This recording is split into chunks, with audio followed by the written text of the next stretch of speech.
Siapa yang tahu apa nama agenda 1? Ada yang tahu nama agenda 1 apa?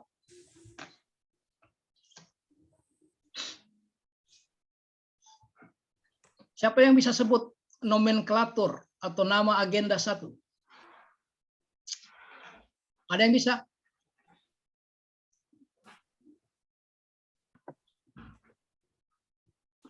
Siapa yang bisa? Sekedar menyegarkan ingatan saja. Apa nama agenda 1?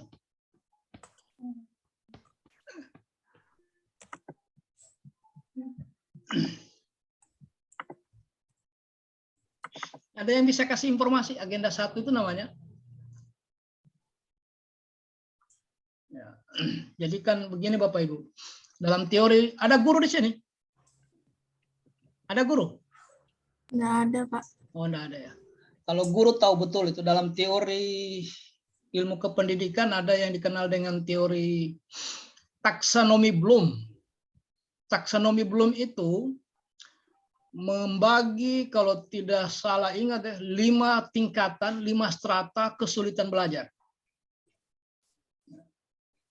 Tahap belajar pertama itu mengingat dan memahami. Itu yang paling rendah, mengingat dan memahami. Nah, ciri-ciri belajar mengingat memahami itu kita sering baca definisi, kemudian kita pahami baru kita ingat. Itulah tahap belajar yang paling rendah. Naik kelas sedikit dari situ adalah menganalisis, mulai memisah-misahkan. Naik lagi ke tingkat yang lebih sulit, menerapkan. Itu lebih sulit lagi. Kemudian memecahkan masalah, dan yang terakhir menciptakan. Jadi puncaknya ilmu itu menciptakan. Nah, kemarin di MOC itu diasumsikan Anda mengingat dan memahami. Sudah selesai tahap itu. Makanya saya evaluasi sedikit. Siapa yang ingat apa nama agenda 1? Kalau benar Bapak dan Ibu selama 16 hari mengakses MOOC. Kan gitu ya. Ini evaluasi kasar, bukan isinya dievaluasi, kulitnya. Bagian-bagian luarnya saya tanya. Bukan bagian dalamnya, tidak.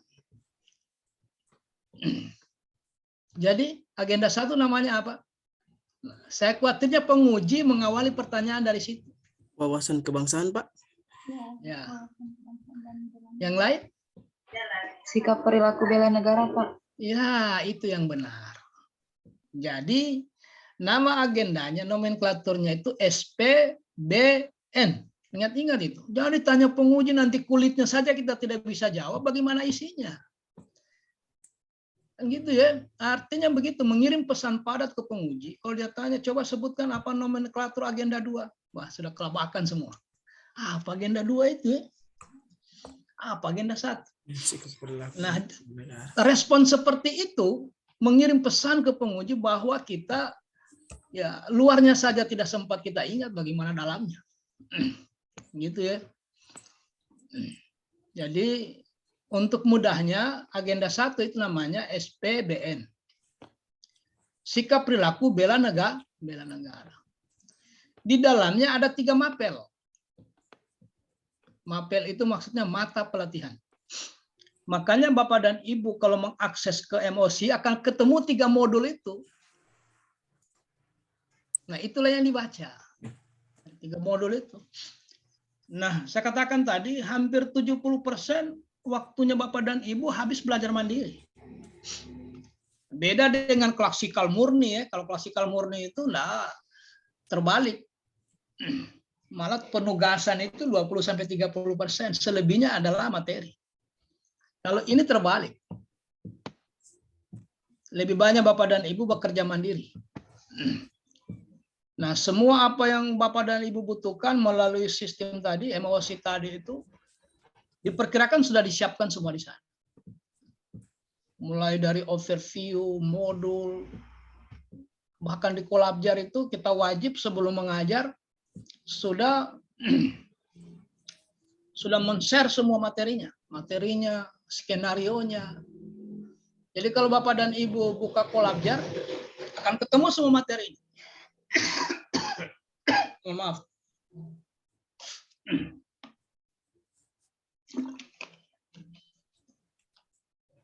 Nah, kalau dikumpulkan 3 mata pelatihan yang Ibu sebutkan tadi, apa semua mata pelatihannya? Ada tadi Ibu sebut satu, benar itu. Bukan, Bapak yang sebut satu. Mata pelatihannya apa semua di agenda 1? Wawasan kebangsaan dan nilai bela negara. 1. Yang kedua? Analisis isu kontemporer. Ya, yang ketiga? Kesiapsiagaan bela negara. Nah, 2 hal akan kita bicarakan di 2 pertemuan. Mengenai kesiapsiagaan bela negara kita senggol-senggol saja. Karena sejak angkatan Parigi yang kemarin itu, kemudian disusul dengan Bangket, nanti agenda 1 ini akan diajarkan juga secara klasikal. Saya belum lihat jadwalnya tuli-tuli 109 ini. Apakah ada klasikalnya? Nah, yang kita ingin bicarakan hari ini yang pertama, ada 3 modulnya. Modul yang pertama itu adalah wawasan kebangsaan dan nilai bela negara. Yang kedua, analisis isu kontemporer. Nah, 2 ini yang kita dalami. Nanti kalau ada waktu yang terakhir, kesiapsiagaan bela negara itu saya hanya menunjukkan materi-materi pentingnya. Tidak membahas itu. Nah, hari ini ketika Bapak dan Ibu real time berinteraksi di ruang Zoom, maka tugas kita hari ini bukan lagi menghafal dan mengingat, tidak lagi. Sudah lewat itu. Nah, tugas kita hari ini mencoba menganalisis kemudian membayangkan penerapannya. Nah, gitu. Jadi begitu kita dengar nilai-nilainya, coba kita konstruksi, kita bangun di alam berpikir seperti apa penerapannya di lapangan. Karena kita sudah naik kelas, tidak lagi menghafal, mengingat. Makanya sedikit sekali persentase materi yang menyajikan ya itu ialah sebagai berikut, sudah lewat itu. Kita anggap sudah lewat di MOC selama 16 hari itu. Nah, kalau itu dikumpulkan 3 mapel itu, maka agenda ini bertujuan sebagai berikut.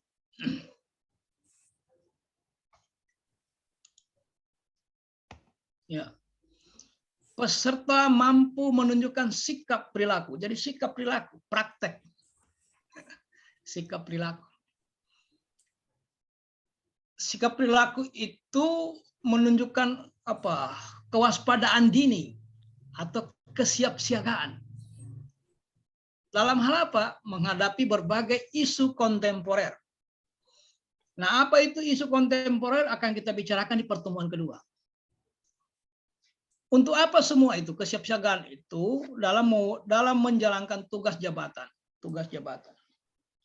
Maka pertanyaannya, apakah calon pegawai negeri sipil itu sudah ada jabatannya? Sudah ada atau belum? Ya. CPNS itu sudah ada jabatannya atau belum? Sudah ada, Pak. Ya? Sudah ada, Pak. Ya, makanya tujuannya dalam menjalankan tugas jabatan. Itu bedanya PNS yang direkrut 5 tahun sebelumnya, 6, 7, 10 tahun yang lalu. Beda dengan rekrutmen dengan sistem online beberapa tahun terakhir ini. Perbedaan yang pertama itu, kalau yang dulu orang diangkat dari tenaga honor. Jadi ribuan orang kemudian di PNS kan baru ikut prajabatan. Prajabatannya juga cuma 6 hari. Nah, sekarang tidak. Dipastikan dulu jabatan yang kosong, baru direkrut orangnya.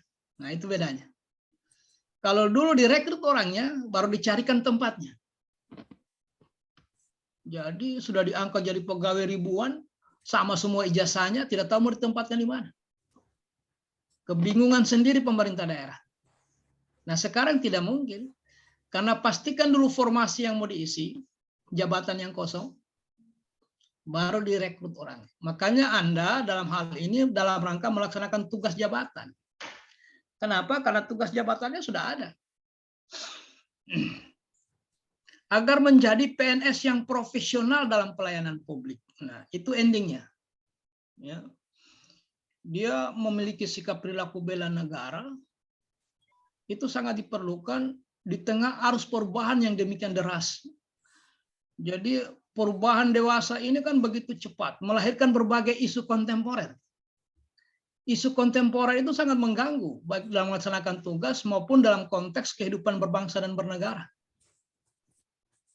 Nah, olehnya itu, agar PNS ini dalam melaksanakan tugas jabatannya fokus, maka dibekali dengan materi ini.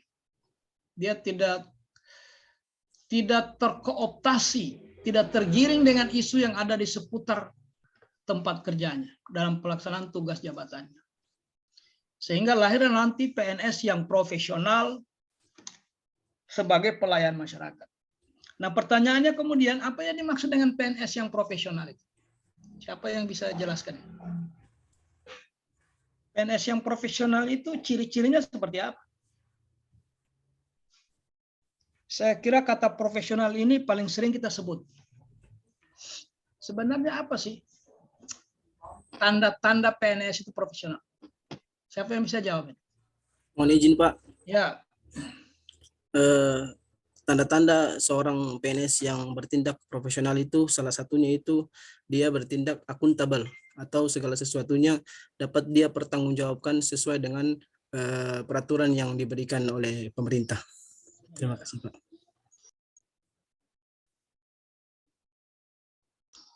oke. Ciri-ciri pertama bertanggung jawab. Yang kedua, ada yang lain?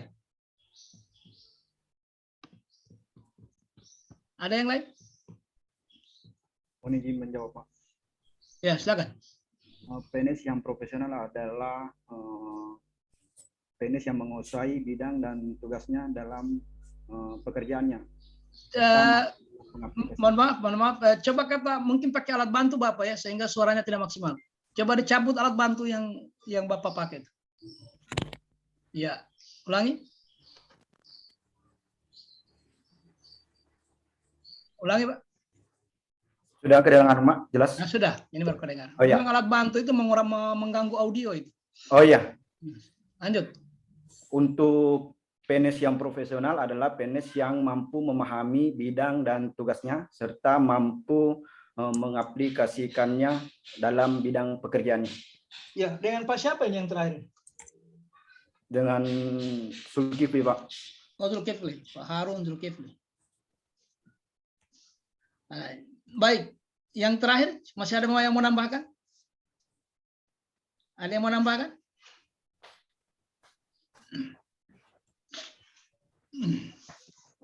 Baik, Bapak Ibu, teman-teman. Ada dua ya. Yang pertama bertanggung jawab, yang kedua yang orang yang ahli di bidangnya. Nah, sebenarnya tidak ada jawaban yang salah. Tidak ada. Saya punya prinsip begini. Tidak ada pendapat yang salah minimal menurut yang punya pendapat. Ya. Yang salah itu kalau dia paksakan. Jadi makanya Bapak dan Ibu jangan ragu.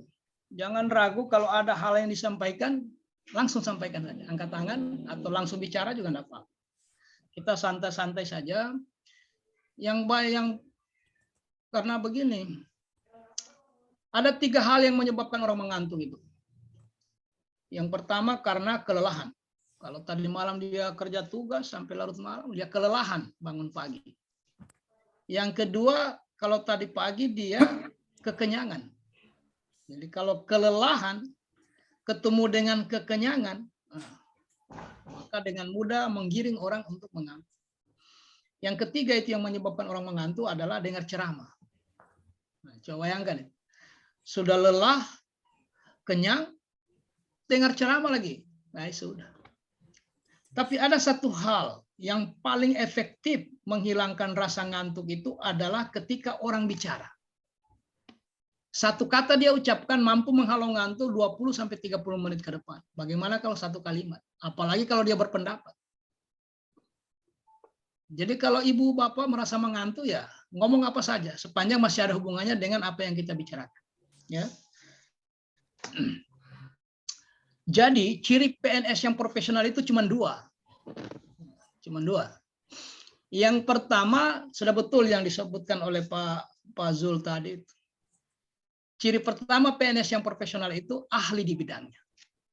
Berkompeten dia. Nah, kalau kita bicara kompeten ini panjang ceritanya Bapak Ibu. Karena kompetensi itu ada 3.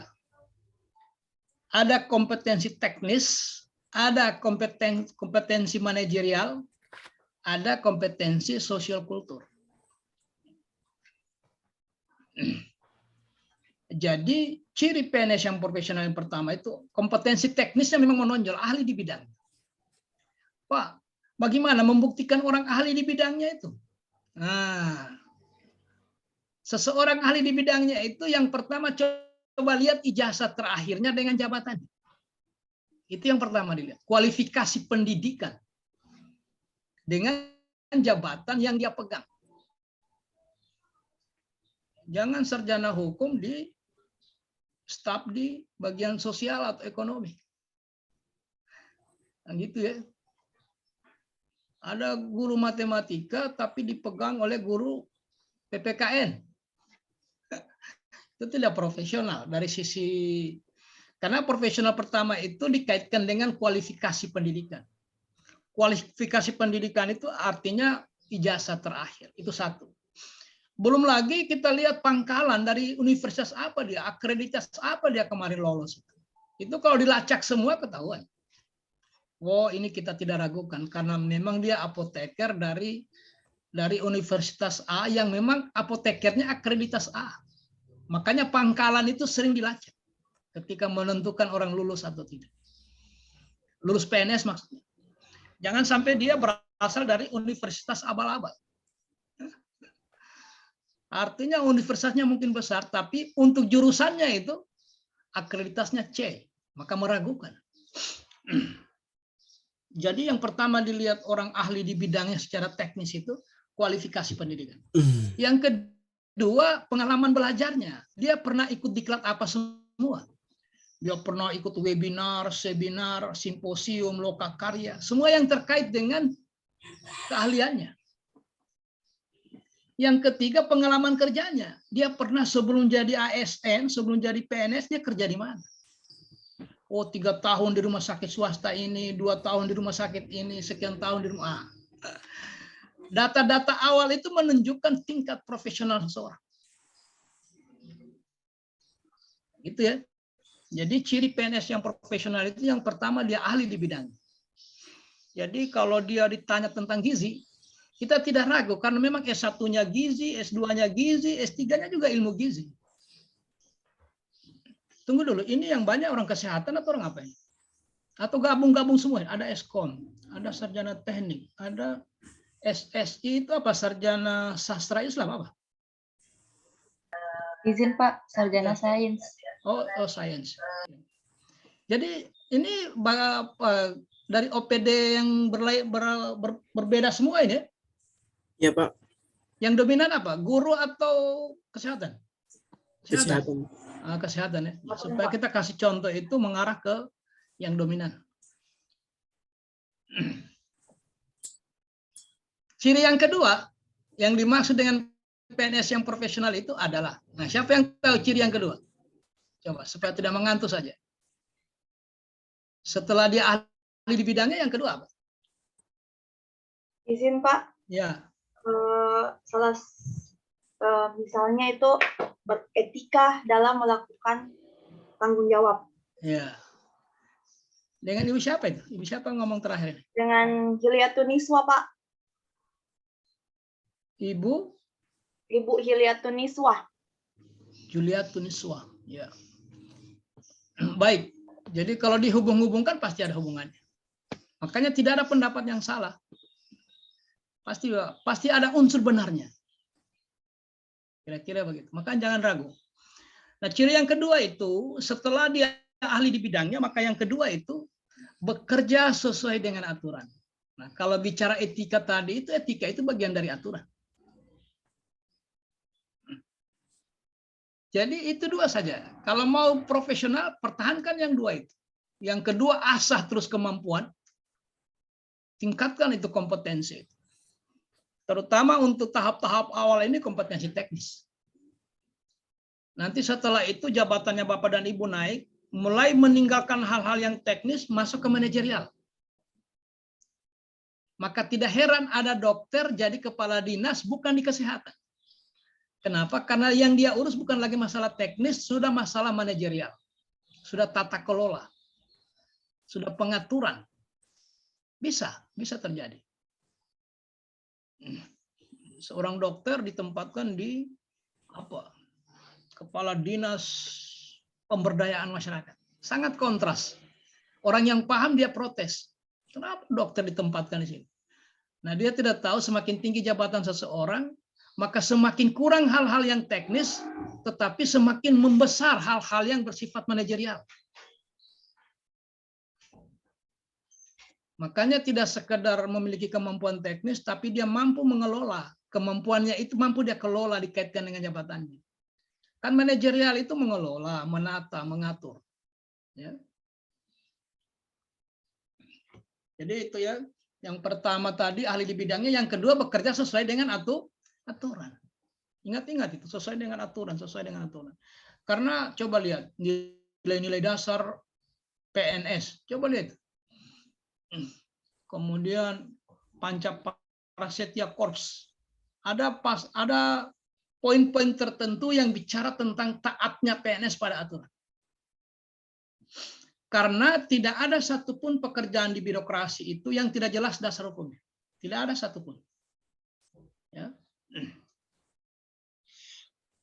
Saya mau tanya Bapak dan Ibu, kenapa hari ini teman-teman menggunakan baju putih di atas, gelap di bawah? Kenapa kira-kira itu? Karena peraturan yang tersyarat. Artinya dari pakaian sudah diatur.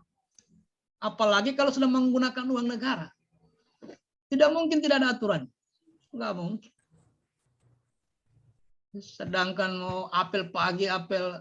Jadi kesimpulannya tidak ada satupun pekerjaan di birokrasi yang tidak ada dasar hukumnya. Tidak ada. Pekerjaan apapun. Kenapa kita masuk jam 7.30? Ya karena sudah diatur.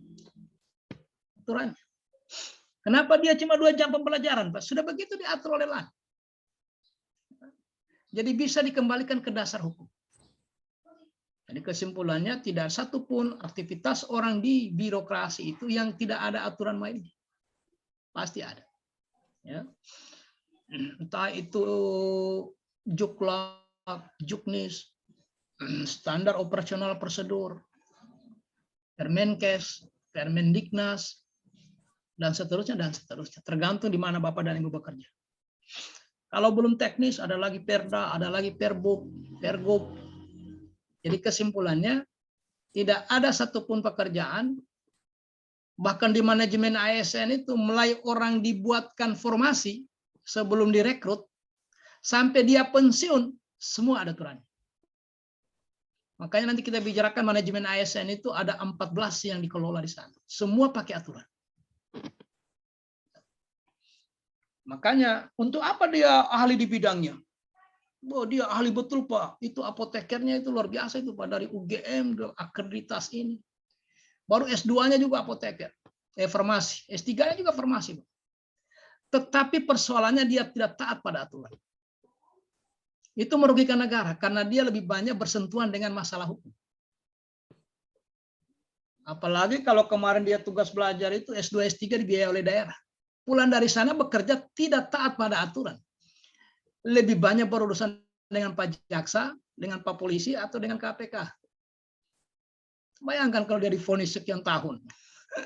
Rugilah daerah membiayai pendidikan.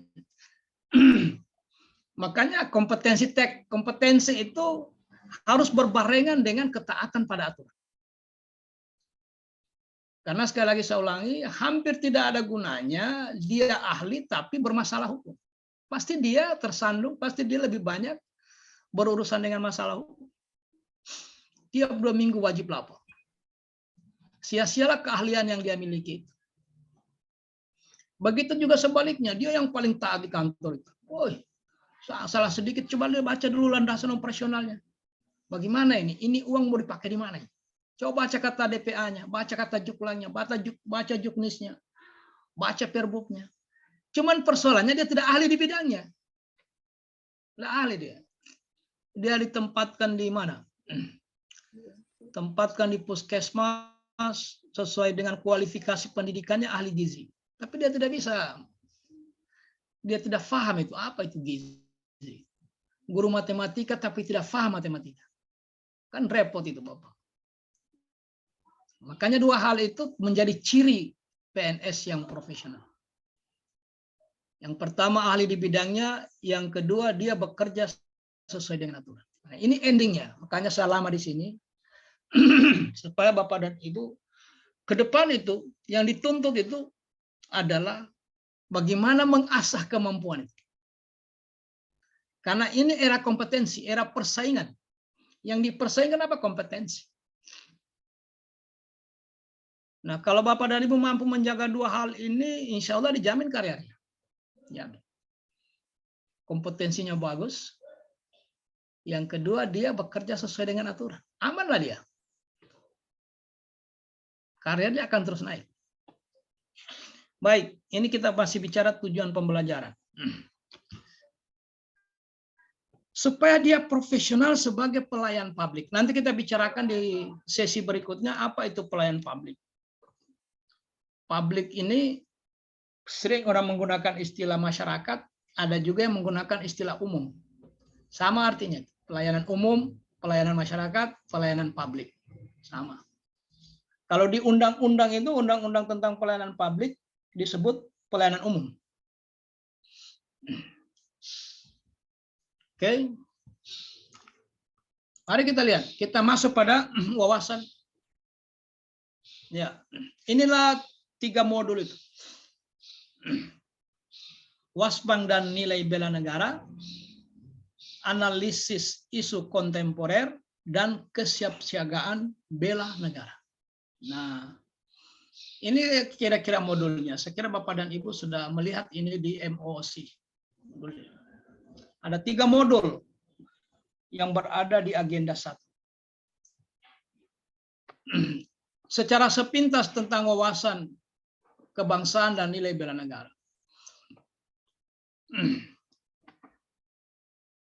Wawasan kebangsaan. Bagaimana seseorang bisa mencintai sesuatu? Apa syaratnya? Apa syarat pertamanya? Mengenal dulu, Pak. Ya, tidak kenal maka tak.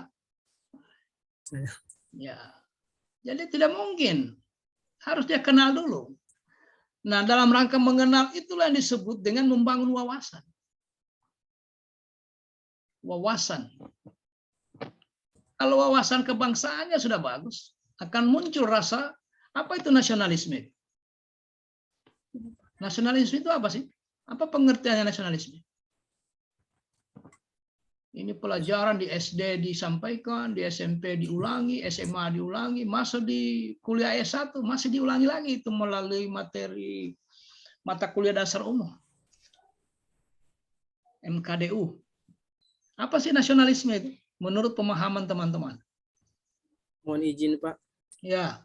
Menurut saya, yang saya pahami tentang nasionalisme itu adalah tindakan yang didasari rasa kecintaan terhadap bangsa dan negara untuk mewujudkan persatuan dan kesatuan bangsa. Singkatnya cinta tanah dan air. Sejak SMP kita diajarkan. Nasionalisme itu cinta tanah air. Nah, isme-isme di ujung ini menunjukkan apa itu? Paham, Pak. Faham, ya. Faham. Maka lahirlah faham nasionalisme. Kalau kita pahami dari sisi etimologi, asal usul kata, maka ada 2 kata di sini. Nation dan isme. Nation itu bangsa kan? Nation building, membangun karakter bangsa. Jadi kalau nasionalisme paham tentang kebangsaan. Hanya itu cara bagaimana orang bisa mencintai NKRI ini, karena nasionalisme itu cinta tanah air. Sebenarnya kalau lengkapnya cinta tanah air yang tumbuh secara alami. Jadi bukan karena dia ikut latsar sehingga ucapannya, tindakannya mengarah kepada semangat kebangsaan. Bukan karena ada Pak Bupati, ada Pak siapa, tidak. Tapi memang di dalam dirinya dia paham. Ada alasan yang kuat di dalam dirinya kenapa bangsa ini harus dijaga. Dia paham itu.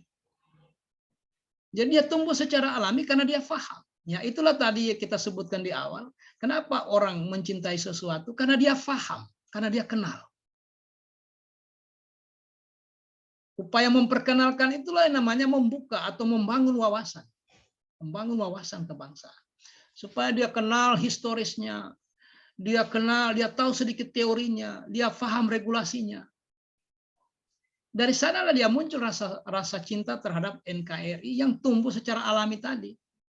Bukan karena terpaksa, bukan karena dipaksa, tapi memang tumbuh secara alami. NKRI ini layak untuk kita jaga bersama.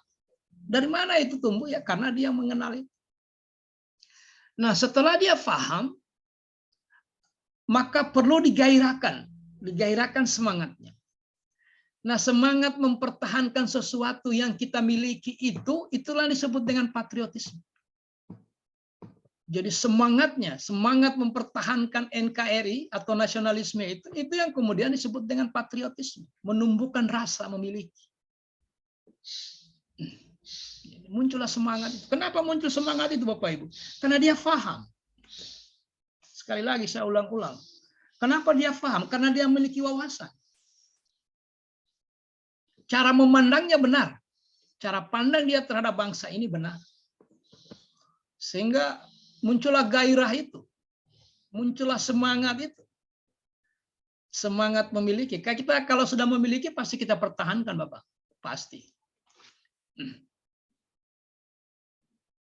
Kenapa kalau ada orang dicuri motornya, dia pertahankan habis-habisan kalau dia ada di situ? Karena dia memiliki motor itu, merasa memiliki motor itu. Apapun yang terjadi, dia akan pertahankan. Karena dia, dari awal ini saya cicil ini. Tiba-tiba di depan kita orang ambil. Akan muncul semangat mempertahankan itu. Muncul keberanian mempertahankan. Nah, itulah yang disebut dengan patriotisme. Nah, bergabungnya dua hal ini, combine antara rasa cinta terhadap NKRI dan semangat mau mempertahankan NKRI, itulah yang kita sebut dengan kesadaran dan tanggung jawab dalam berbangsa dan bernegara. Memiliki kesadaran akan tanggung jawab sebagai warga negara. Jadi tanggung jawab dalam kehidupan berbangsa dan bernegara. Ya. Oke, ini hanya sepintas-sepintas ya. Sepintas karena tidak mungkin ialah ya itu sebagai berikut. Sudah Bapak dan Ibu sudah baca semua di modul ini. Asumsinya begitu. Diasumsikan karena 16 hari Bapak dan Ibu mengakses MOOC. Sudah ada di modul itu, modul wawasan nilai kebangsaan. Oke, dimatikan dulu rekamannya, saya ke kamar kecil sebentar. 1 menit saja. Saya ulangi sekali lagi. Kenapa tumbuh rasa cinta atau rasa memiliki terhadap tanah air? Karena dia memiliki wawasan, dia paham. Nah, ketika orang ketika di dalam diri seseorang sudah terbangun rasa memiliki, maka dia akan mempertahankan miliknya.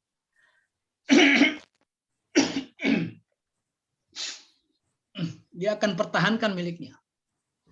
Nah, itulah yang disebut dengan kesadaran berbangsa dan bernegara. Baik. Jadi Indonesia ini Bapak Ibu bukan negara kecil ya, bukan negara kaleng-kaleng ya. Negara besar Bapak Ibu. Makanya dari awal Pak Jenderal berpesan, Pak Jenderal Sudirman berpesan bahwa negara Indonesia tidak cukup dipertahankan oleh tentara saja. Dan mungkin hanya dipertahankan oleh TNI. Tidak mungkin. Jadi jauh-jauh hari tahun 1916 ya, Pak Jenderal itu sudah ngomong itu, sudah sampaikan, sudah wanti-wanti. Ini bangsa besar Bapak Ibu. Tidak mungkin hanya dipertahankan oleh tentara saja. Maka semua pihak perlu membangun sinergitas. Perlu membangun kerjasama, perlu membangun keterpaduan dalam rangka menjaga NKRI. Kira-kira itu inti pesan itu ya. Kalau bahasa dulu bilang, maka perlu sekali mengadakan kerjasama yang seerat-erat. Kalau bahasa dulu, bahasa tahun 1900-an ya, abad ke-20. Dan ini kan abad 21. dengan golongan serta badan-badan di luar tentara. Artinya semua pihak. Jadi semua pihak yang ada di NKRI ini, Negara Kesatuan, sesungguhnya semua memiliki tanggung jawab untuk mempertahankan NKRI. Kenapa? Karena bangsa ini bukan bangsa kecil. Coba kita lihat. Kalau mulai kita mengenal secara fisik ya. Ini luas NKRI ini berapa? Berapa luasnya? Siapa yang tahu? Kalau kita kalau kita mengklaim bahwa kita bangsa besar, maka perlu dibuktikan mana faktanya bahwa kita bangsa besar. Besar dalam beberapa hal ya. Nah, dari sisi wilayah, kita ini Bapak Ibu, luas wilayah kita, salah satu sumber yang pernah saya baca, 1.997 sekian kilometer persegi. Itu pun baru daratannya. Jadi hampir 2 juta kilometer persegi baru daratan. Teori geografi mengajarkan kepada kita bahwa teorinya itu air lebih luas daripada daratan. Jadi kita ini hampir 2 kilometer persegi baru daratan. Nah, ketika ini ditambah air, maka dia menjadi 7 juta sekian, hampir 8 juta kilometer persegi ditambah dengan air. Jadi hampir 8 juta Bapak, 8 juta kilometer persegi ditambah dengan air. Itu pun belum dihitung zona ekonomi eksklusif. Zona ekonomi eksklusif itu hukum internasional yang mengatur perbatasan kedua negara. Misalnya kalau di Sulawesi ini yang berbatasan langsung dengan Filipina itu Sangierta Laut. Dalam hitungan jam bisa menyeberang ke Sangierta Laut, ke Filipina. Nah, olehnya hukum kelautan internasional mengatur itu bahwa 400 mil dari bibir pantai Sangierta Laut yang menjorok ke Filipina itu haknya Indonesia. Itu namanya zona ekonomi eksklusif. Sebaliknya 400 mil lautannya Filipina yang menjorok ke Indonesia itu miliknya Filipina. Di tengah-tengah itu di antara kedua zona itulah yang disebut dengan laut bebas. Semua pelayaran bebas melintas di situ. Nah, enggak boleh menangkap ikan di zona eksklusifnya orang. Nah, kalau di zamannya Ibu Susi itu pasti di apa? Ditenggelamkan ya. Karena itu zona. Nah, kalau ditambah dengan itu hampir 10 juta kilometer persegi. Jadi ini bukan negara kaleng-kaleng ini Bapak Ibu.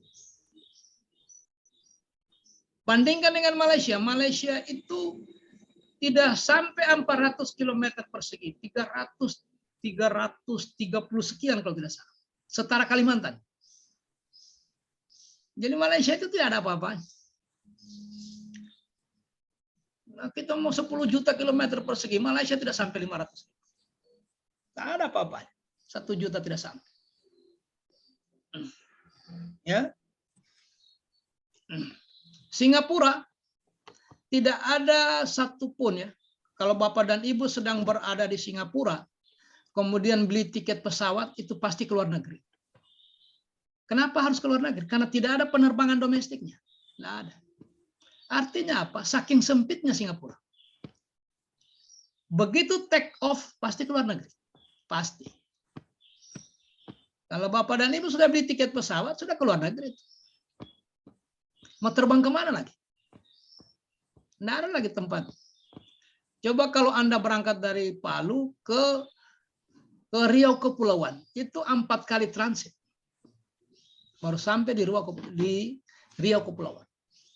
Kalau Anda berangkat dari Palu naik pesawat ya, ke Jakarta, baru ke Balikpapan, ke Batam baru pendekatan nanti masuk di Riau itu pas penerbangan pesawat ketiga. Baru kita menuju Riau Kepulauan. Ini mengindikasikan betapa luasnya negara itu. Jadi kalau Singapura itu begitu beli tiket pesawat pasti terbang ke luar negeri. Mau kemana lagi? Brunei Darussalam lebih kecil dari Singapura. Jadi kalau di Asia ini, Pak, jangankan Asia Tenggara, Asia, kita ini negara woi. Itu dari sisi geografis. Dari sisi jumlah penduduk, kita urutan keberapa di dunia? Siapa yang ingat itu? Berapa juta penduduk kita sekarang? 2 juta 2 juta 200 juta lebih. 200 juta Pak ya. 61 juta. 200 juta Bapak. Tidak tahu berapa lebihnya. 200 berapa? 200 berapa? Kalau tidak salah 260 jutaan, Pak. Oh, tidak. Benar sudah itu, Bu. Karena tidak mungkin saya salahkan. Nanti Ibu bilang hitung sendiri Bapak kalau Bapak tidak percaya. Jadi kalau sensus nasional itu dia 1 dekade, 10 tahun. Kemarin itu 250 sekian kalau tidak keliru ya. Nah, makanya sekarang orang berani ngomong di forum 270 juta sekian. 270 juta. Bandingkan dengan Malaysia. Malaysia itu penduduknya baru mau masuk 40. 40 juta. Yang agak sedikit besar di Asia Tenggara ini Filipina. 10 tahun lalu Malaysia itu baru menjelang 30. 28 juta sekian. Jadi penduduk Australia, Denmark lebih banyak penduduk Jawa Barat. Di Jawa Barat itu konsentrasi penduduk kita hampir 47 juta. Dulu yang tertinggi itu Jawa Timur. Kemudian Jawa Tengah. Sekarang terbalik. Coba lihat statistiknya. Hampir 47, 45 sampai 47 juta penduduk Indonesia itu ada di Jawa Barat sekarang. Nah, penduduk Jawa Barat saja sudah mengalahkan penduduk Denmark, Australia. Karena mereka di bawah 40 juta. Coba bayangkan. Jadi betul lah Pak Jenderal bilang, ini bukan negara kaleng-kaleng. Jangan Anda serahkan ke TNI saja. Tidak bisa. Tidak bisa hanya diserahkan ke TNI. Semua pihak harus ikut bertanggung jawab. Karena ini bukan negara kecil, Bapak. Negara sangat besar, sangat luas. Ya. Bukan seperti negara Brunei. Brunei Darussalam itu 2 kali injak gas. Kalau kita naik mobil di perbatasan. Nah ini terbang berjam-jam belum sampai juga di Riau. Gelisah sendiri kita di bandara. Mana ini? Kapan sampainya? Karena luasnya ini NKRI.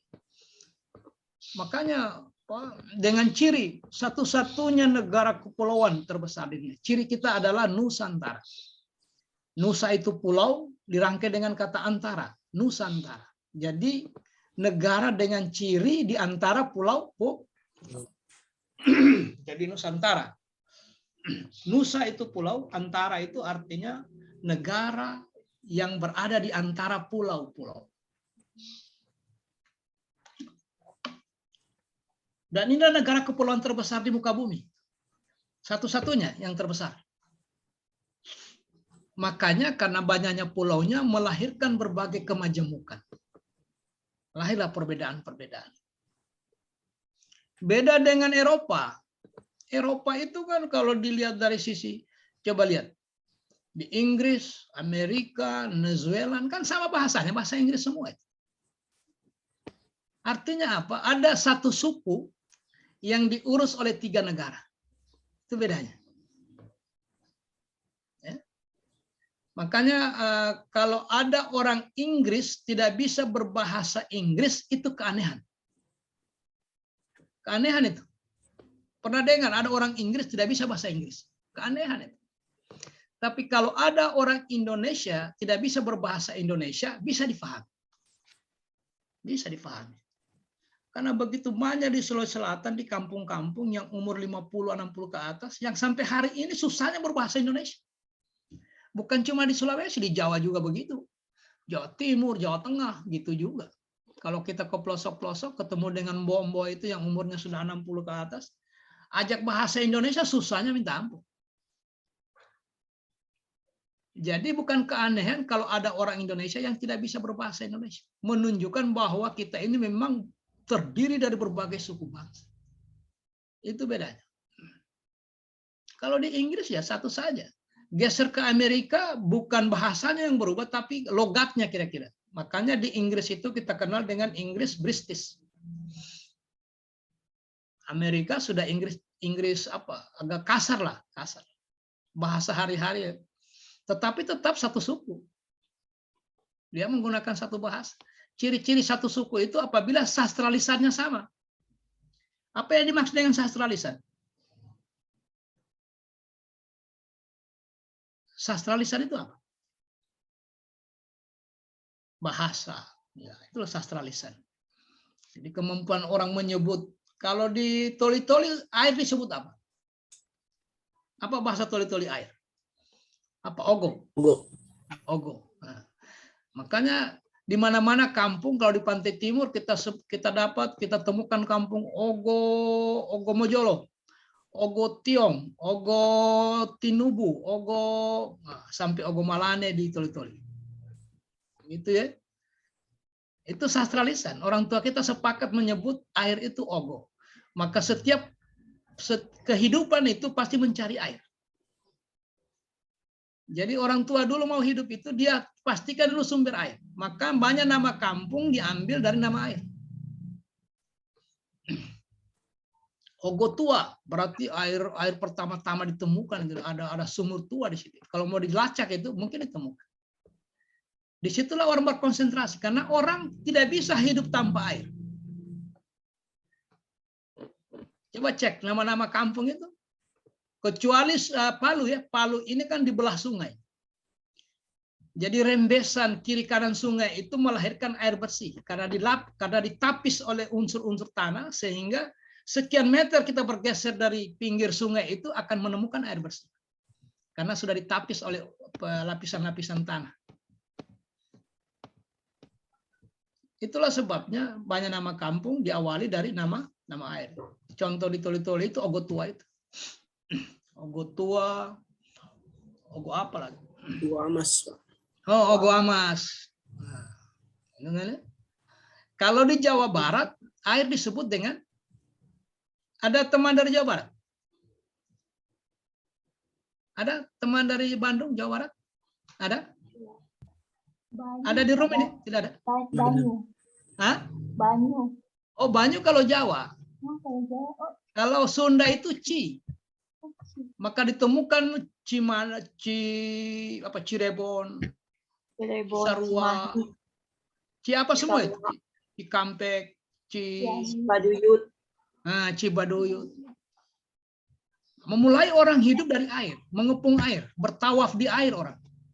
Karena tidak bisa mempertahankan hidup kalau tidak ada air. Maka lahirlah kampung itu dengan nama-nama air. Oh, kalau di Jawa Barat itu bukan cuma belasan, puluhan itu yang nama kampung diambil dari air itu. Cimahi, Cirebon, ya macam-macam. Kalau di Jakarta itu sendiri dia ambilnya airnya kayak air tergenang begitu ya. Ada disebut apa ya air yang tergenang?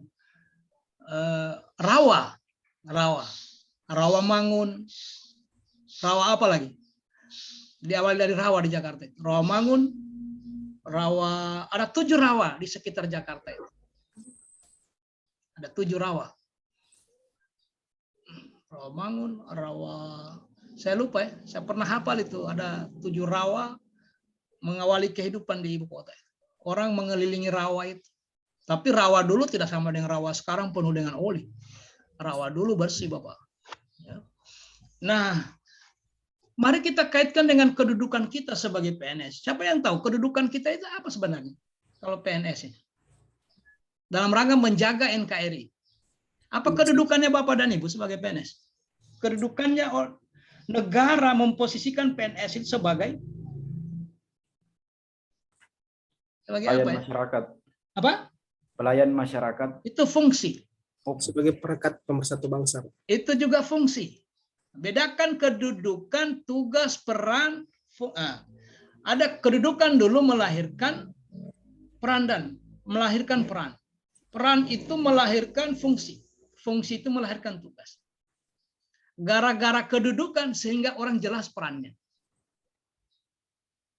Gara-gara jelas fungsinya, maka orang menjadi jelas tugasnya. Fungsinya Komio apa di sini? Anu Pak, pengamanan. Oh, kita sudah tahu itu. Tugasnya apa itu? Oh, kalau begitu jaga motor saya itu, karena dia fungsinya pengamanan. Security. Nah, kedudukan kita ini oleh undang-undang diposisikan sebagai Pelayan publik, Pak. itu fungsi. Fungsi pelayan publik itu pelaksana kebijakan publik, perekat pemersatu bangsa itu fungsi. Aparatur negara. Ya, Aparatur negara. ya itu yang benar. Cuma ditambah sedikit unsur aparatur negara. Itu kedudukan. Nah bayangkan apa yang dimaksud dengan unsur. Unsur itu bagian yang tidak terpisahkan. Nggak bisa dipisahkan dia karena dia unsur. Coba kalau orang medis ya, ada obat paracetamol. Kemudian dia bisa temukan itu unsur-unsur yang membentuk. Kalau dia bawa ke lab ya, dia bawa ke lab, kemudian dia cairkan mungkin, baru dia pisahkan unsur-unsur yang membentuk. Obat paracetamol itu unsur apa semua di dalamnya. Kira-kira begitu. Jadi unsur itu bagian tidak terpisahkan. Nggak bisa dipisahkan ya, karena dia unsur.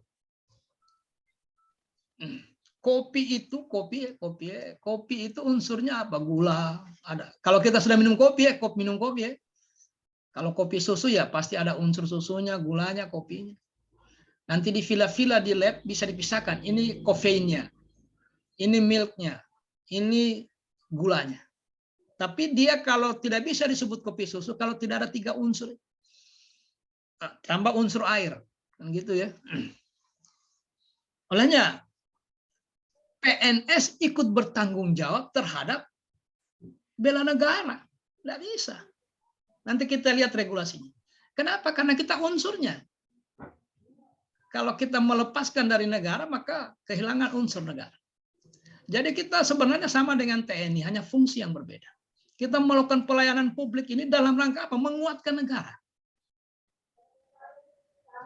Makanya publik, kalau kita lambat merespon apa yang menjadi kebutuhan publik, maka publik bertanya kemana negara. Kan gitu ya. Sudah terjadi gempa atau bencana, tidak ada orang datang. Publik yang cerdas bertanya kemana negara. Yang dia cari kita orang. Kenapa? Karena kita ada unsurnya. Gara-gara kita menjadi terbentuklah TNI, Polri. Jadi kita aparatur negara, aparat yang berada dalam struktur negara, aparatur struktur negara. Maka betul kata Ibu tadi, unsur aparatur negara itulah kedudukan.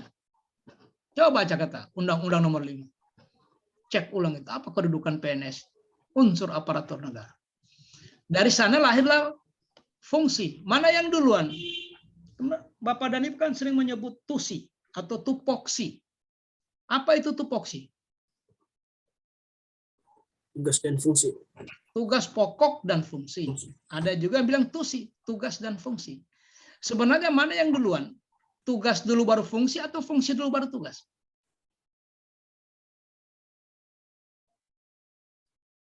Ya, mana duluan? Fungsi dulu. Ya, cuman populer kita menyebutnya tugas dulu, tugas dan fungsi. Kalau undang-undang dibaca fungsi dulu. Nah, kalau ngomong sehari-hari di kantin, di tempat parkir, bahkan kadang tidak sadar kita menulis tugas dan fungsi. Harusnya yang benar itu kalau kita mengacu ke Undang-Undang Nomor 5 2014, harusnya fungsi dan tugas. Karena gara-gara fungsi sehingga ada tugas. Makanya fungsinya itu hanya berbeda, perbedaan fungsi dengan tugas hanya berbeda di redaksi. Kenapa? Karena tugas itu sudah pekerjaan. Tugas itu pekerjaan. Makanya merumuskan tugas itu, coba lihat nanti undang-undangnya, dia tinggal tambah awalan me. Kenapa awalan me? Karena dia kata kerja. Karena dia sudah masuk di tugas. Fungsi yang pertama, pelaksana kebijakan publik. Begitu masuk di tugas, melaksanakan kebijakan publik. Fungsi kedua, pelayan publik. Masuk di tugas, melaksanakan pelayanan publik. Karena dia sudah tugas, kata kerja. Nah, di situ aja bedanya. Ya. Kalau dia bicara kedudukan, lahirlah peran. Peran itu 3. Merencanakan, melaksanakan, mengawasi. Itulah peran. Kita yang merencanakan, Bapeda yang merencanakan. OPD yang melaksanakan, inspektorat yang mengawasi. Siapa semua itu? Bapeda, inspektorat, OPD, kita semua. Kita semua. Makanya setelah itu supaya pengawasan ini benar-benar maksimal, maka ada pengawasan eksternal. Pengawasan eksternal itu mulai dari kelembagaan. Misalnya apa? Kalau yang ada di kita ini pengawasan internal. Kalau keluar sudah ada teman-teman NGO atau LSM, kemudian DPR, kemudian ada dari yudikatif ya, dari kejaksaan. Nah, sebelum orang luar menemukan, kita memiliki mekanisme untuk memainkan peran sebagai pengawas. Jadi sebelum orang lain menemukan persoalan-persoalan ke dalam, sesungguhnya peran kita adalah mengawas. Kita sendiri dulu. Inspektorat mengingatkan. Jadi kita kalau bicara peran, merencanakan, mengawasi,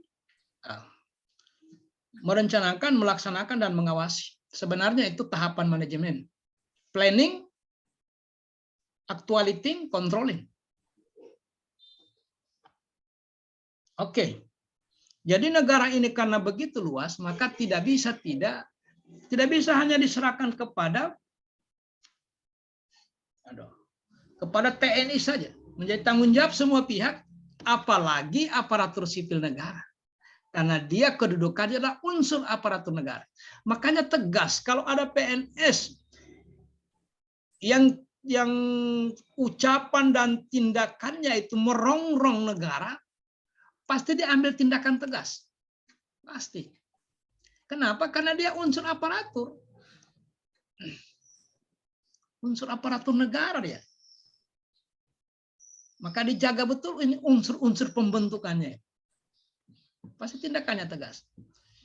Olehnya itu nilai-nilai dasar itu kan yang pertama setia kepada ini, dan itu, dan itu. Pancasila, Undang-Undang Dasar. Kenapa? Karena kedudukan itu tadi. Andaikan Bapak dan Ibu memilih profesi sebagai pedagang, atau nelayan, atau petani, lain lagi ceritanya. Lain lagi. Oke.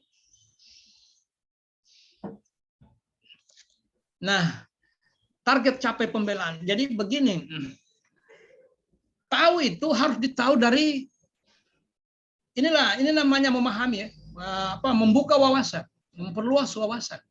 Yang pertama itu tahu. Apa yang diketahui, tahu teorinya, kemudian tahu historisnya, dan tahu regulasinya. Nah, secara sepintas saya ingin, karena dari tahu itulah yang saya katakan di awal, melahirkan semangat atau motivasi atau gairah untuk mempertahankan. Ya. Kalau sudah kita, ini yang dulu, yang mendasar itu wawasannya dulu. Karena wawasan itu melahirkan motivasi. Kalau ini sudah ada dua ini, baru kita bicara implementasi. Nah, sekarang kita bicara teorinya. Saya kira apapun yang Bapak dan Ibu pernah baca, saya kira tidak terlalu jauh itu. Banyak benarnya. Kenapa orang cenderung hidup berkelompok? Karena itu cikal bakalnya lahirnya komunitas, lahirnya masyarakat, lahirnya bangsa. Kenapa manusia cenderung berkelompok? Siapa yang bisa jawab? Pasti benar. Ya, silakan. Ya Pak, manusia itu cenderung hidup berkelompok karena salah satunya itu memiliki kesamaan sosial atau cita-cita yang sama. Ya. Karena visi bersama yang menyatukan orang. Benar. Yang lain, kenapa manusia cenderung hidup berkelompok, berkomunitas, membuat komunitas. Dari kelompok itu dalam jangka waktu yang lama lahirlah kesepakatan tentang sastra lisan. Lahirlah tradisi yang kemudian berkembang menjadi budaya bersama. Kebiasaan yang diulang dan diulang karena bermanfaat, dipertahankan oleh masyarakat, dalam jangka waktu yang lama dia menjadi budaya. Itu berawal dari karena kita hidup membentuk komunitas. Nah, pertanyaan teorinya, apa alasan mendasar kenapa orang, masyarakat atau manusia cenderung hidup berkelompok? Karena makhluk sosial, Pak. Ya? Makhluk sosial, Pak. Ya, karena makhluk sosial. Jadi manusia ini di samping sebagai makhluk sosial, dia juga makhluk. Di samping sebagai makhluk sosial, manusia juga sebagai makhluk. Makhluk apa? Ibu Dian makhluk apa? Pasti benar. Saling membutuhkan kita, Pak. Makhluk apa? Yang saling membutuhkan. Ya, itu makhluk sosial. Di samping sebagai makhluk sosial, kita kenal juga teori mengatakan bahwa manusia inilah makhluk yang paling populer. Makhluk individual. Nah, memang ada lagi ahli filsafat ya, menyebut manusia ini adalah homo economic. Adakah manusia yang tidak berpikir tentang ekonomi yang normal ya? Adakah? Saya kira motivasi kita jadi pegawai ini satu diantaranya adalah ekonomi. Kalau jujur ya. Makanya kita oleh ahli tertentu kita digolongkan homo economic.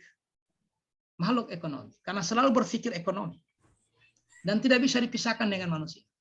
Maka dia menyimpulkan di samping makhluk sosial, makhluk individu, kecenderungan orang menjadi makhluk ekonomi. Yang berikutnya ada yang bilang homo mensura.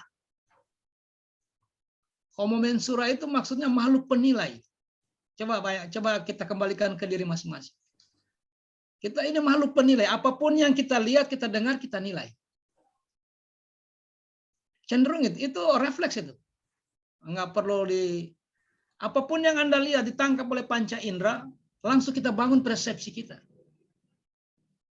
Oh, ini bagus, ini kurang bagus, ini sopan, ini tidak sopan, ini cerdas, ini tidak cerdas. Ini rapi, ini indah. Itu kan menilai. Kita sedang menilai. Apapun objek yang kita lihat, ditangkap oleh panca indera, dilihat atau didengar, pasti kita menilai. Tapi yang populer ini dua, makhluk sosial dan makhluk individual. Itu dari awal itu. Mana buktinya bahwa manusia ini makhluk individu? Kalau makhluk sosial ya itu berkelompok. Kalau sebagai makhluk individu mana buktinya?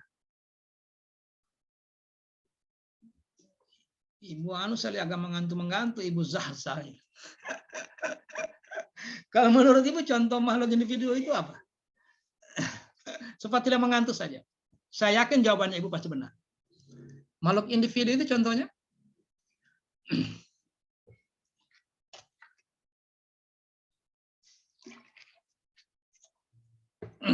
Contoh hari-harinya, kalau Bapak dan Ibu melakukan foto bareng, foto bersama, wajahnya siapa yang Bapak dan Ibu cari duluan?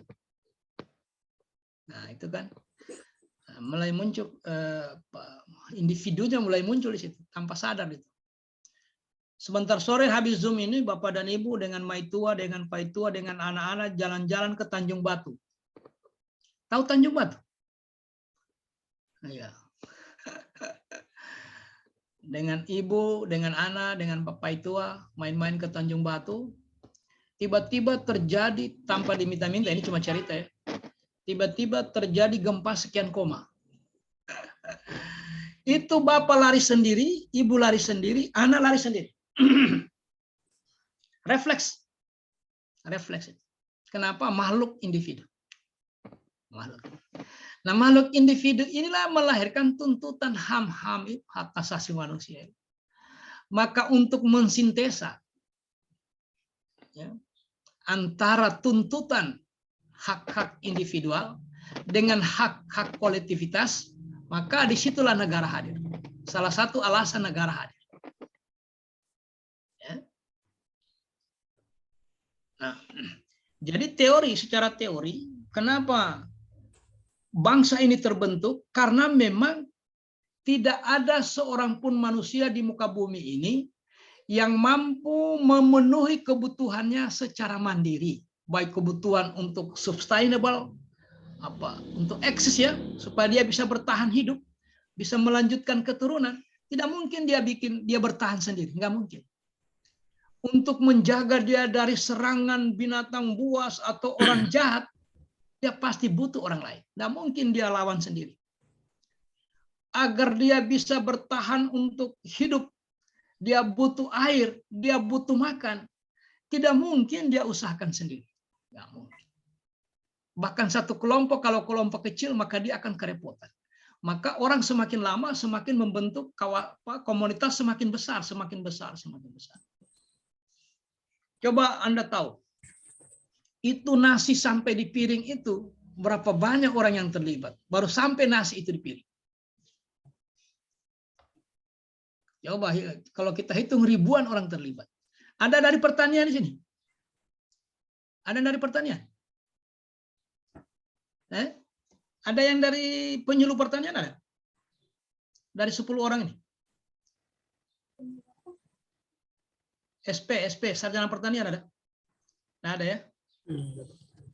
Bapak Ibu pernah dengar itu ada bibit, nama bibit itu tahun 80-an ya, tahun 80-an atau 90-an awal itu. Ada bibit yang namanya IR 46. IR 46. Kalau tidak salah ya, IR 46. Anda tahu apa maksudnya IR 46 itu? Siapa yang tahu? Itu nama bibit yang ditanam secara nasional disebut bibit IR 46. Anda tahu apa itu bibit IR 46? Siapa yang tahu? Nggak ada yang tahu? Nah, IR 46 itu artinya ditemukan 46 orang insinyur. Baru satu bibit itu. Baru menemukan bibit, bagaimana menanam, menggarap, ribuan orang terlibat, baru sampai itu nasi di piring. Artinya apa? Kita ini tidak bisa tidak bisa bertahan tanpa orang lain.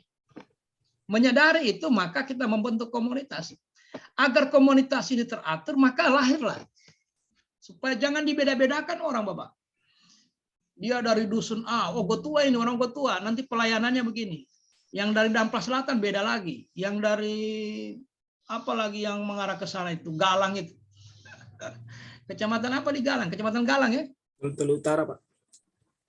Bukan, Kecamatan yang Galang. ke Galang itu, yang ke Sandana itu. Kecamatan Galang. Nah, Kecamatan Galang. Itu teorinya. Nah, teorinya jadi kita memang ada kebutuhan yang harus dipenuhi oleh manusia yang tidak bisa dia penuhi sendiri, maka mereka membentuk kelompok. Kelompok itulah cikal bakalnya bangsa. Makanya kalau pertanyaan berikutnya, mana yang ada duluan, negara atau bangsa? Mana yang duluan ada? Bangsa. Bangsa, Pak. Belum ada Indonesia, sudah ada suku bangsa Jawa, sudah ada suku bangsa Banjar, Pak, dan seterusnya.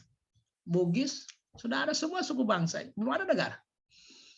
Nah, orang sudah hidup berkelompok menurut kesamaan-kesamaannya. Karena kesamaan sastra lisan, kesamaan tradisi, kesamaan tujuan masa depan. Mereka sudah berkelompok. Nah, sayang waktu kita semakin terbatas, kita belum bicara sejarahnya. Nanti saya ulang ini sejarahnya ini. Saya ulang nanti pertemuan berikutnya. Saya masuk di sini dulu karena ada penugasan nanti di Kolabjar. Saya lompat dulu ini ya. Lompat. Ya, ini nanti saya jelaskan di pertemuan berikutnya. Nah, ada nilai-nilai dasar bela negara. Nilai-nilai dasar bela negara ini Bapak dan Ibu, kalau Bapak dan Ibu serius mengakses di MOC, ada yang menulis 5, ada yang menulis 6. Yang 6 itu yang seperti ini. Dia tambah 1, motivasi mewujudkan masyarakat yang adil dan makmur. Nah sebenarnya kalau regulasi kita lihat cuma 5. Mana itu ini? Coba lihat. Ada berapa ini? Rumusan 5 nilai bela negara. Ini regulasinya. Ada 5. Cinta tanah air, kesadaran berbangsa dan bernegara. Ini saya menjelaskan sedikit karena waktu saya tinggal lebih kurang 5 atau 10 menit. Kalau jamnya Bapak dan Ibu berapa menit lagi? Coba lihat timersnya yang ada di atas. 12.46. Berapa? 12 menit. 12. Oh, 12 menit ya. Ini saya gunakan untuk menjelaskan ini. Nanti pertemuan akan datang, saya kembali dulu ke historis dengan regulasi. Karena itu dasar.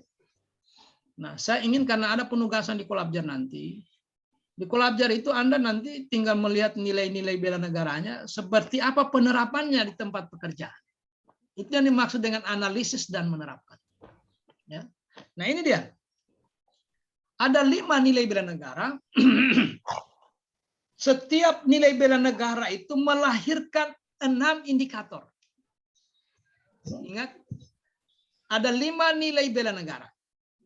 Jadi cinta tanah air sampai dengan memiliki kemampuan awal bela negara. Coba lihat kursornya. Yang ini yang saya maksud. Nah, 5 bela negara itu dituangkan di sini. Cinta tanah air, sadar berbangsa dan bernegara, yakin pada Pancasila sebagai ideologi negara, rela berkorban untuk bangsa dan negara, memiliki kemampuan awal bela negara. Yang di bawahnya 1 ini tinggal penambahan. Yang benar itu kalau kita berangkat dari regulasi yang ini. Nah, kalau kita masukkan yang ke-6 itu adalah motivasi untuk mewujudkan masyarakat yang adil dan makmur. Nah, dari ke-6 ini Bapak dan Ibu, setiap nilai, ini namanya nilai ya, nilai-nilai dasar bela negara. Pertama, nilai cinta tanah air. Setiap nilai melahirkan 6 indikator. Dengan demikian, kalau 6 nilai dasar, berapa indikatornya Bapak Ibu? 30. Ya, 36. Kalau kita 6 ya, 36. Nah, inilah indikator pertama Bapak. Cinta tanah air itu indikator pertamanya mencintai dan menjaga, melestarikan lingkungan hidup. Itu yang pertama. Jadi nanti Bapak dan Ibu baca ya, baca di sini sampai indikator kedua Bapak dan Ibu baca. Karena pertanyaan di Kolabjar nanti sekitar nilai ini. Tinggal bagaimana menerapkannya di tempat tugas. Saya akan ambil tugasnya dari sini. Seperti apa membawa cinta tanah air indikator mencintai, menjaga, dan melestarikan lingkungan hidup di tempat pekerjaan. Nah, itu tugasnya begitu. Makanya dari awal saya katakan, Anda hari ini tinggal menganalisis dan menerapkan. Saya tidak tanya lagi historisnya, regulasinya, enggak usah. Itu sudah Bapak dan Ibu pelajari di MOC. Yang sekarang itu bagaimana membawa ke tempat pekerjaan dalam bentuk aktualisasi penerapan. Menghargai dan menggunakan karya anak bangsa. Kira-kira kalau dikaitkan dengan tugas dan jabatannya Ibu hari ini, seperti apa itu implementasinya? Ya. Saya kasih contoh. Kita cinta tanah air. Itu nilai ya. Indikator pertama mencintai, menjaga, dan melestarikan lingkungan hidup. Mana contoh konkretnya di lapangan seperti ini? Ini negara Bapak dan Ibu tidak pernah teriak-teriak mereka cinta tanah air. Ini, lihat kursor ini. Ya. Inilah negara yang selalu teriak-teriak cinta tanah air, cinta tanah air. Kita orang ini sudah. Oh, cinta tanah air, cinta tanah air. Saya lihat, ini sudah contohnya kita semua yang selalu berteriak-teriak. Woi, cinta tanah air, bela negara. Tetapi ternyata kita hanya mampu berteriak. Kita hanya mampu berslogan.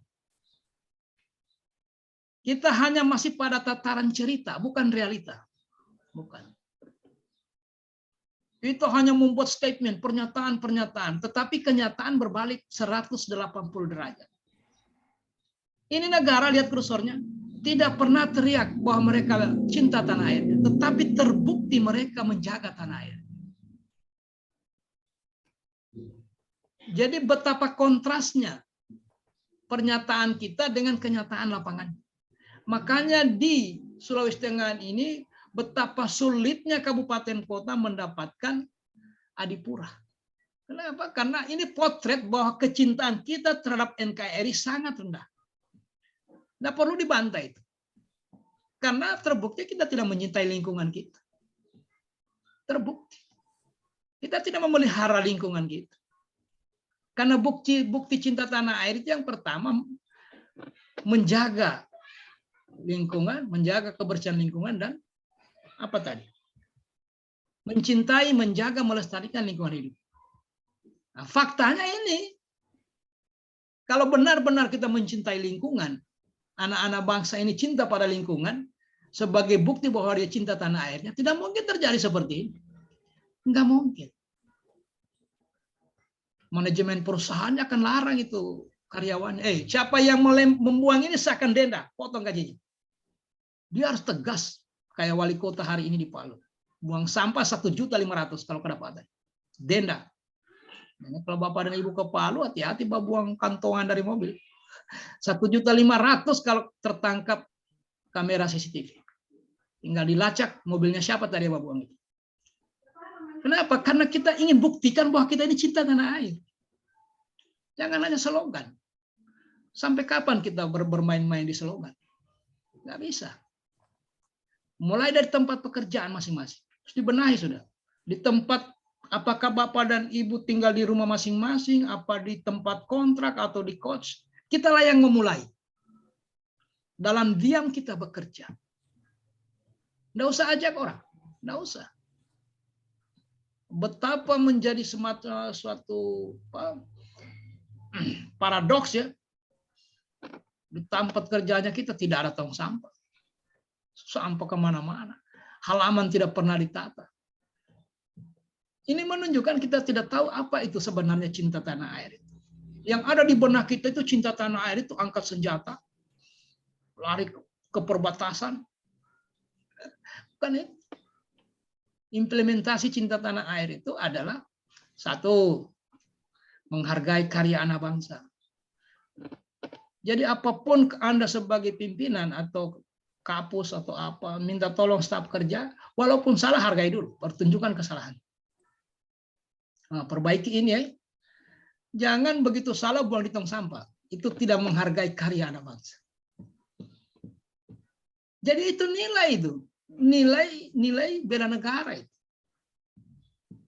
Cinta tanah air. Apalagi setelah menjaga lingkungan, menghargai, menggunakan produk dalam negeri. Ya, ini dalam posisi kita di birokrasi ya.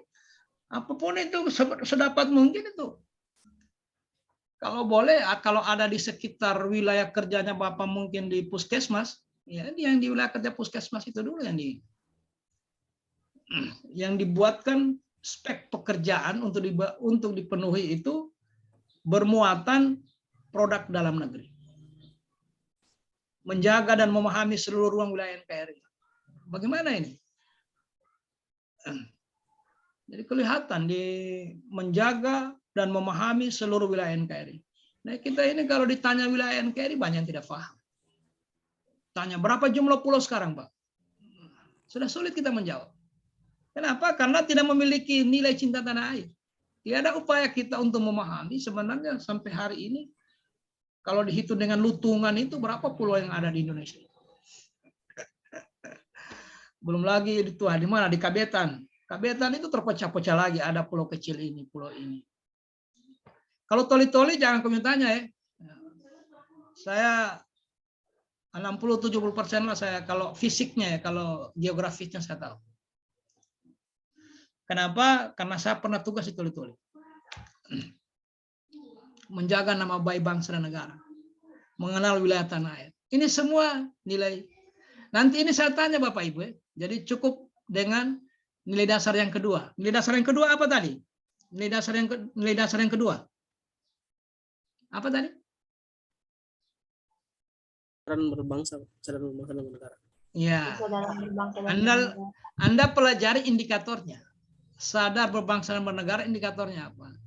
Nanti mungkin dua ini yang saya tanya di Kolabjar untuk soal hari ini, untuk penugasan hari ini. Ya. Oke, saya kira itu yang penting. Kemudian kalau habis waktu tidak apa-apa.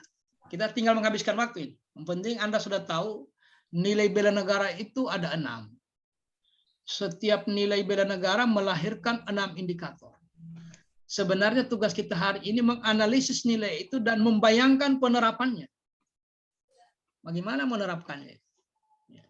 Kayak tadi cinta tanah air itu, kalau ibu dengan sadar menanam bunga di sekitar itu, kemudian kalau dia guru lebih bagus lagi, membuat jadwal kebersihan untuk murid, atau mengecat pagar, itu semua bukti bahwa dia, padahal itu yang dilakukan di tempat kerjanya saja.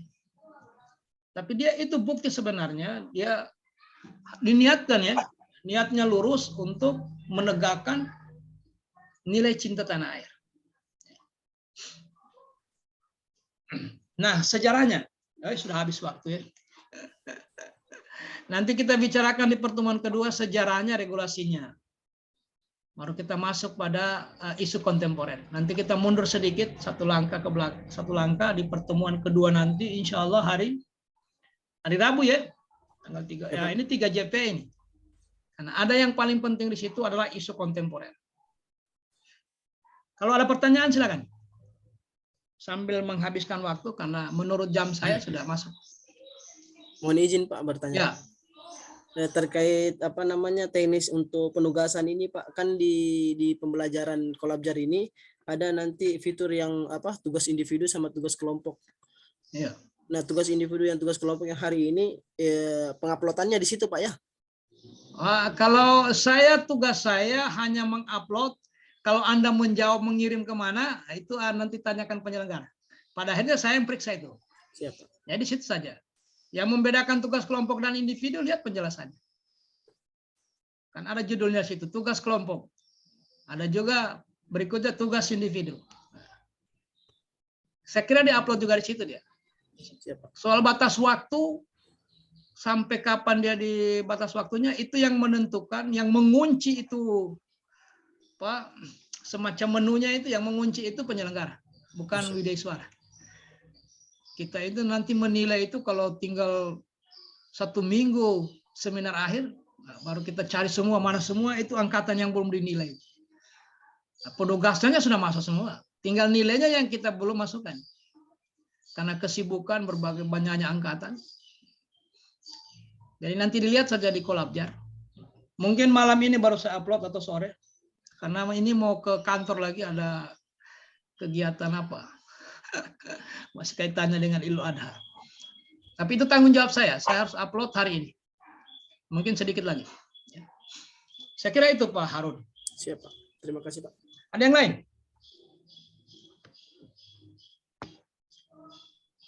Jadi sementara wawasan kebangsaan dan nilai bela negara kita anggap selesai. Wawasan kebangsaannya ya. Sebenarnya bukan inti wawasan kebangsaannya. Kalau intinya ada di modul. Anda baca di modul. Tidak mungkin mau diajarkan di 2 JP itu Bapak. Itu harus 12 jam pembelajaran minimal. Oke, kita leave ya. Kita pindah ke room ya. Baik. Tabe. Assalamualaikum warahmatullahi wabarakatuh. Selamat pagi. Om. Oke. Alhamdulillah dengan berakhirnya pemberian materi dari WI hebat dan luar biasa kita, maka berakhir pula pembelajaran sinkronus kita pada hari ini. Saya mewakili evaluator mengucapkan banyak-banyak terima kasih kepada Bapak Ibu WI yang telah membagi ilmunya serta waktunya, serta terima kasih juga kepada teman-teman peserta yang masih semangat mengikuti pembelajaran. Dan tak lupa juga saya ucapkan terima kasih kepada teman-teman evaluator, ada Pak Taufan dan Pak Hari yang masih setia mendampingi teman peserta dari awal hingga berakhirnya pembelajaran. Selanjutnya untuk mengakhiri pembelajaran kita pada hari ini, marilah kita berdoa menurut agama dan kepercayaan kita masing-masing. Berdoa dimulai.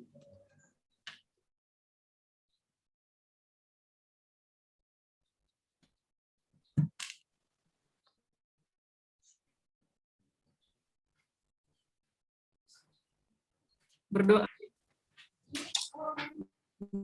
Mohon